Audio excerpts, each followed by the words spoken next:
মানুষের পরিচয় মুখের কথায় নয়, কাজের মাধ্যমে প্রকাশ পায়।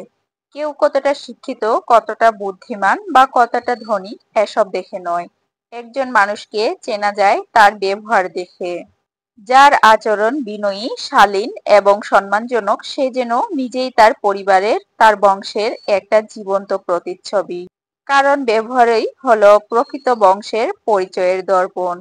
একমাত্র ব্যবহারই এমন একটা জিনিস যা টাকা পয়সা বা উচ্চশিক্ষা দিয়েও গড়া যায় না। এটা আসে পরিবার থেকে, আসে নীতিশিক্ষা থেকে। যদি তুমি বড় কিছু হতে চাও, সমাজে সম্মান পেতে চাও, তাহলে আগে শিখে নাও মানুষের সঙ্গে কেমন ব্যবহার করতে হয়। তুমি একজন সাধারণ মানুষ হয়েও যদি নম্র ভদ্র ব্যবহার করো, মানুষ তোমাকে ভদ্র ঘরের সন্তান বলে সম্মান দেবে।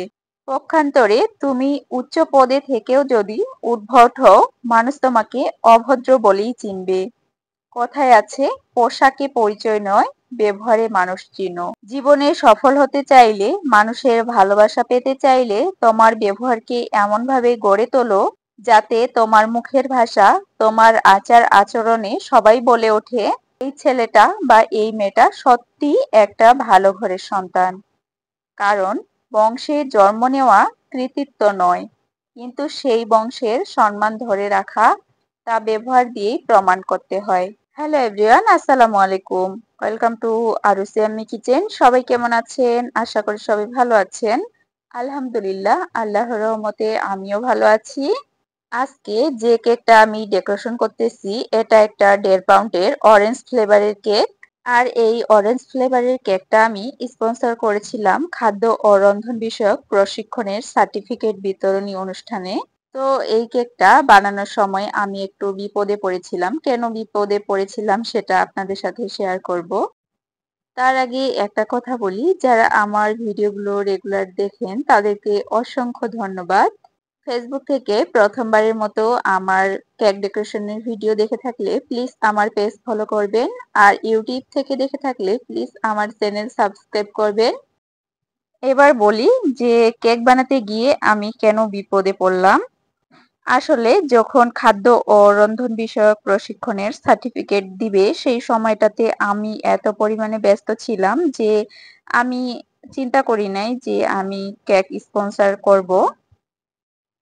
কিন্তু হঠাৎ করেই কোনো কারণে সিদ্ধান্ত বদলে ফেলি আর ভাবি যে আমি তাহলে যেভাবেই হোক কেক স্পন্সর করব।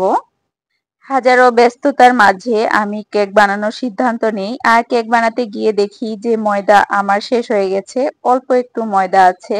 কিন্তু যে সময়ে আমি কেক বানাতে যাই, ওই সময়ের মধ্যে ময়দা এনে তারপর কেক বানানোটা সম্ভব হতো না। আমার মনটা অনেক খারাপ হয়ে যায় যে আমি কেক বানাতে চাইলাম, এখন হয়তো আর কেক বানাতে পারবো না। তারপর আল্লাহর নাম করে ভাবলাম যে আচ্ছা, যতটুকু ময়দা আছে সেতটুকু দিয়ে দেখি তো কেক হবে কিনা, বা কতটুকু আছে একটু মেপে দেখি। কিন্তু আল্লাহর কি ইচ্ছা বলেন, একদম পারফেক্ট মাপের ময়দা ছিল আমার কাছে, যতটুকু লাগবে ঠিক ততটুকুই ময়দা ছিল। এরপর আমি খুশি মনে কেক বানাই, আর এই তো এটা হচ্ছে সেই কেকটাই।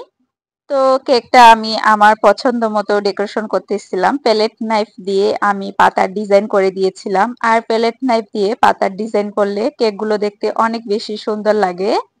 আমি এখানে কিছু ফুল বানিয়ে নিচ্ছিলাম, আর ফুলগুলো দেখতে অনেক বেশি ভালো লাগতেছিল।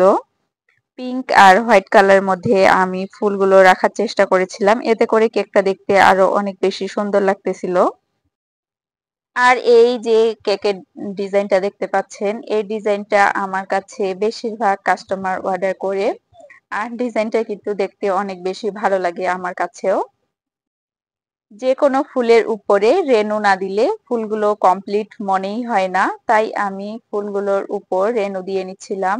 এরপর কেকটা দেখতে আরো অনেক অনেক বেশি সুন্দর লাগতেছিল, মনে হচ্ছিল যে জীবন্ত ফুল ফুটে আছে।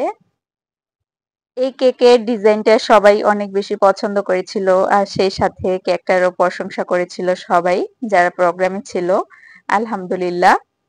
যারা আমার কাছে কেক অর্ডার করতে চান তারা অবশ্যই 2 থেকে 3 দিন আগে আমাকে জানাবেন, তাহলে আমি আপনাদেরকে কেক দিতে পারবো।